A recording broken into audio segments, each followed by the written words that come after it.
Today, today I just want to talk about play. Today I want to talk about why play really is the foundation for your school, for your home, and for your child and their brain. Not only is play fun, it really is best. And I'm going to show you what research says.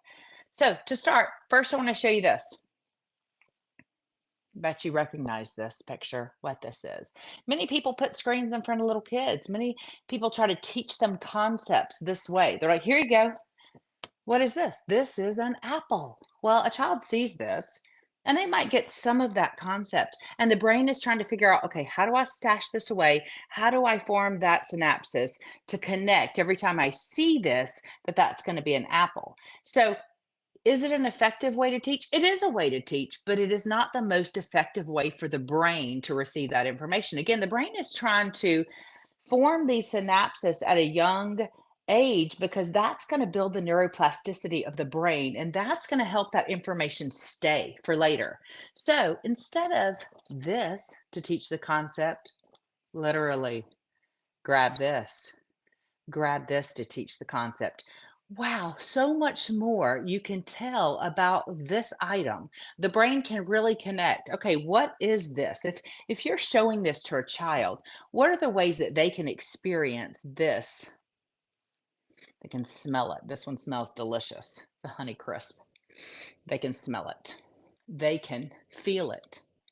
Right? They can feel the shape and the brain the whole time they're doing that. This brain is moving. The frontal cortex is building synapses. It is remembering this. It is diagramming and going, okay, when I see this, this is an apple. Every time I see this. And then so they're smelling it, they're holding it, they're tasting it. That's going to help them remember it. When they taste it, you heard the crunch. So they're going to hear it. So they're using smelling, tasting, touching, feeling. All of the senses are being used. So the brain has more chance of remembering that information, that concept, again, to build the brain, to build the foundation. So everything else you do with an apple, they're going to go back. The brain's going to go back and go, I know an apple. We learned an apple. We touched an apple. We smelled an apple. We tasted an apple. We heard an apple. I know an apple. Will the brain get the same concept here? I mean, it might, but it's going to have to work harder. It's going to have to work harder. One of my favorite things, I just finished a book called Improv Wisdom. Great book. Got recommended from a mom. It's a great book. You should listen to it. So the author, Patricia Matson, said, having fun loosens the brain, and a flexible mind works differently than a rigid mind. And I love that. That was great with the foundation of what we're doing here. Play. Man, that it's much more fun to taste the apple, to feel the apple, than to sit and listen to someone go, apple, this is apple, A is for apple. Much better chance of getting the concept when they get the real thing. So we're going to build everything on that today. We're going to talk about what is the benefit of using this type of thing. Here's the thing. This type of learning builds the brain in every area. Socially, when children are playing, and this would be play, right? When children are playing, socially, they're interacting more. They're getting to work on cooperative play. They're building interpersonal relationship skills. They're having disagreements over things. So you're helping them work that out. That's all done through play. So it builds their social skills. It builds their emotional skills because you know what? Their learning is emotional, it involves feelings. And so it helps them figure that out. Like, what am I feeling? How do I deal with that? It builds emotional skills. I feel passionately about that. It actually calms the body. It's a stress reliever. Play is a stress reliever. So if you have a child who's anxious, give them some play. Some sensory play is delightful. They might need some calm play. They might need an area in your home where they can go and take a breath, but that's also considered play. Give them some quiet things they can sit with. But in any way, brain actually is a stress reliever. So it builds the emotional skills. And of course, cognitive skills. That's what we're going to talk about mostly this week is how it builds the brain and why it's beneficial for the brain because again, we're building a foundation and if you skip the play portion, the brain has to work harder for the rest of their days.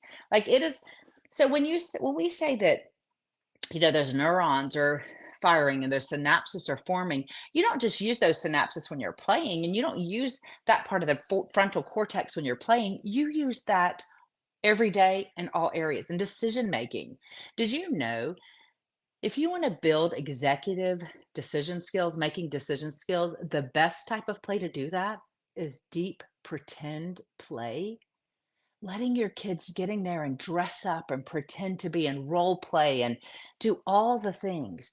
That actually is so beneficial for later in life to help them make decisions. So don't skip the play. Mr. Rogers, if you are around me for very long, you will know that Mr. Rogers was my first crush. I still believe that Mr. Rogers understood children like very few people do. Mr. Rogers said, adults think play is the opposite of work, right? If we're not working, then we can play. But we can't play and work. But for children, play is the work. Play is the work. And I hope for as long as it can be, play is the work. It's how we find out so much about our children is through the play. So here are my key components to teaching through play. Number one, you've got to give children a chance to discover the information for themselves. Don't be vomiting everything to them. Hey, this is this. I mean, it's great to talk. That builds language, right? We want to tell them things.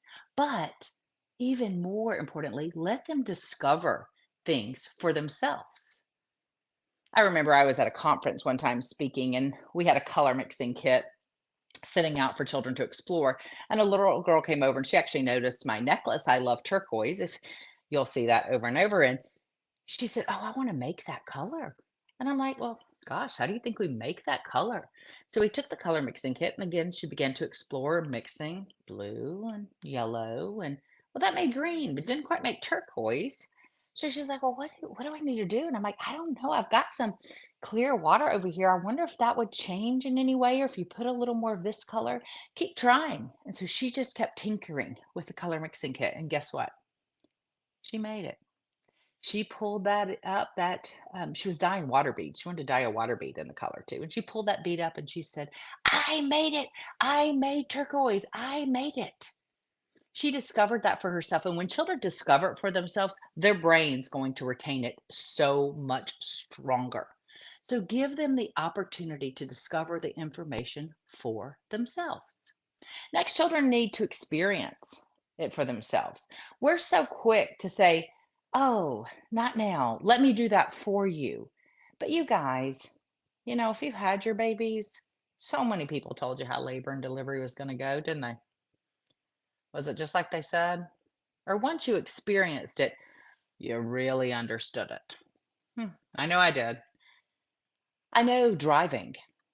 Man, we've got every kind of map system out there. But if you drive it yourself, do you remember it more, or using your ways? Do you remember it more? I'm going to dare say when you drive it yourself. That's when you really grasp that information. When children are given the opportunity to experience it for themselves, this is why it's so important to teach concepts concretely. The brain is not ready to receive abstract information until around 7 to 9. Before that, as much as possible should be concrete. We shouldn't be talking about these huge abstract concepts or places.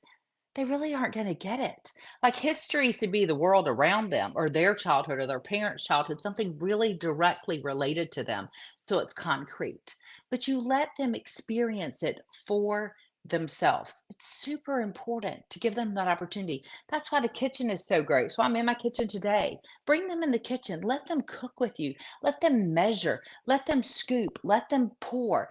All of that play is building synapses in the brain that they will retain because they're touching it and they're feeling it and they're experiencing it. Lastly, wonder. Man, children need a sense of wonder. Children don't often get that opportunity. They don't often get that opportunity to experience wonder in today's world. Why is that? For being honest, most of the time it's because we are so busy. Because wonder takes time to stop, to explore, to notice, to be still. You see a butterfly, your child wants to play chase the butterfly. We don't have time for that. Your child sees the rainbow hitting in the puddle and they want to jump in the puddle. We don't have time for that. Not every day, but often, and I'm guilty of it too. We're in such this busyness, this we must go, we must do the next thing, we have to get there and get here, that we don't take the time to stop and have wonder about what we see. But you guys, wonder. Wonder is the thing that stirs us. Wonder, I believe, is often what God uses to help children create their passions that then becomes their purpose. So you've got to give children time to have a sense of wonder about the world around them. Let them notice. Let them question. Encourage them to be curious. That curiosity is what's going to develop a critical thinker later. It's so important. Discovery, experience, wonder. I want to close with this. A couple of things I just want to point out to you. Remember, learning involves feelings. Let your children feel, have an opinion about this. Sometimes they're trying to tell you, I'm not ready. I need more sensory. Notice their behavior. Behavior is communication. If you have a child who's amped up, they need hands on. You've got to get them in the nitty gritty, touching it, feeling it. We're going to talk about that. I'm going to give you some great ideas, some of my favorites on Friday. So definitely watch that. Learning involves feelings. And then honor what is natural. Things happen, right? Things change. Be flexible enough to twist and turn and go a different direction. Honor what is natural. In our life, we've experienced a lot of things. And we've had to, I remember when we were adopting our boys from Guatemala. Guess what we had to do? I had to pack up and move to Guatemala to get these boys home. Do you think our learning looked different that year? Man, there were some feelings and there were some natural consequences. There were some things going on that we didn't plan. It definitely was not in my beginning of the year plan, but it happened. We're going to talk the rest of this week about play and the importance of play. I hope you're with me. Also, I've got a giveaway. You guys, I'm going to give away over $500 worth of materials, of books that I've written, of supplies.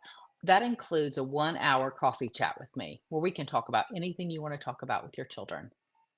Listen, I don't know everything, but I have been homeschooling for almost 30 years, parenting for a really long time, and again, child development specialist. I want to help. It is my purpose. So I see we have a comment from sweet Jamie Spear. How are you, Jamie? Oh, I love that you guys remember that. I can't believe your girl's so big. I love that you did the snow and all of that. I miss seeing you. I'm glad you are here and so helpful when we first wrote the curriculum. It's good to see you. Hey, I hope if you didn't watch this live, you're catching it on replay. If you have questions or comments, you can always shoot me a message. Play Skillfully with Kathy Eggers on Facebook, Instagram, Play Skillfully on TikTok, all over the place, trying to talk about my passion for play. If you have no questions, join me tomorrow. Tell someone about it. Tomorrow, we're going to dive into the nitty gritty of a year of playing skillfully, what that looks like, how you use it in your home to help your children build a foundation with play. Thanks so much for being here.